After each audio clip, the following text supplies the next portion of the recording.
Gormaigat Cahirlock, and I do welcome the opportunity to speak on this evening, and I also welcome those campaign groups who are here in the gallery and who are watching, because this is an issue that has exercised people hugely, and as Deputy Munster has pointed out, there's much there's an awful lot of positives within the motion.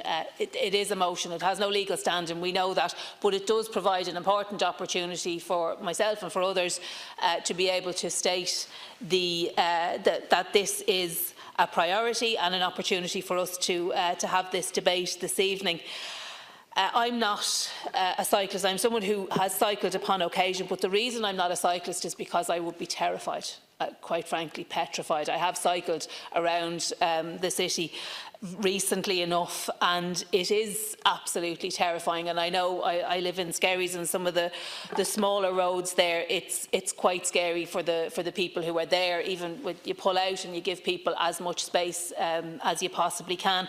But it is dangerous, I think, not necessarily where I live, but it is dangerous in the city. I don't know how people manage, even with helmets and everything else on them, to be able to navigate their way around the city. And I think when you look at other cities who have got this right, it's a much more pleasant place to walk around. It's a much more pleasant place to be, where there are fewer cars. But at the moment, there just is not the incentive to cycle your bike. It's dangerous. I would be scared. And there are, I know, some dedicated and designated cycle lanes, but very often these taper off. I notice this as a motorist and as a pedestrian. These taper off, and then you're left with absolutely nothing. I mean, I don't know, as a cyclist, that would be absolutely terrifying. What's in this motion are very sensible suggestions. And, you know, Minister Ross, you say that everything in the motion you're doing, and if it wasn't for the fact that there was a hint of condemnation of yourselves, then it should probably be supporting it. But to be fair, there are people in the gallery, and there are people who've been contacting us all week, you know, with regard, and last week with regard to this motion.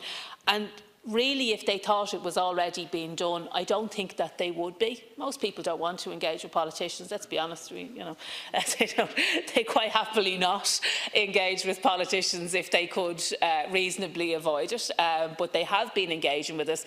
And the truth is, if they thought that that everything that's in this motion was already being done and was a priority on the government's agenda, well, they'd probably be in town Christmas shopping or at home with their families. They wouldn't be here. They wouldn't be sending us emails. They wouldn't be engaging with us, because they wouldn't need to. So clearly there is an issue, and the motion does provide us with an opportunity to collectively say that, you know, that it is the will of the Dáil that a greater priority be placed on cycling, and indeed on other sustainable forms of transport, because we really can't keep going the way we're going.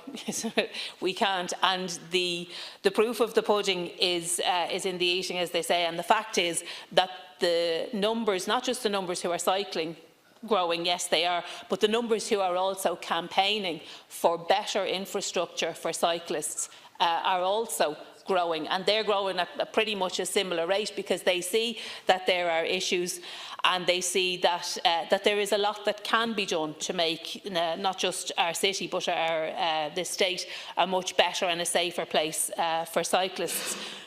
In my own area, we can see that there are plans for a greenway to go from Skerries to Balbriggan, and indeed from Baldoyle to Portmarnock, to link up them with Malahide, and that's fantastic. But that's at either end of North County Dublin. It would be, you know, a great boost for tourism if that cycleway went the full length of the North County coast.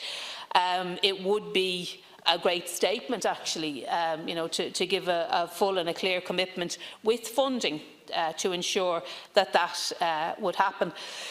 And Minister, as I said to you, if we are to be able to stand behind this motion and say that everything that's in it, and I mean, you were fairly clear, you want to do everything that's in it. The only thing that's preventing you from crossing over and joining with the people that you do agree with on an awful lot of stuff is the fact that there's a small hint of condemnation in it.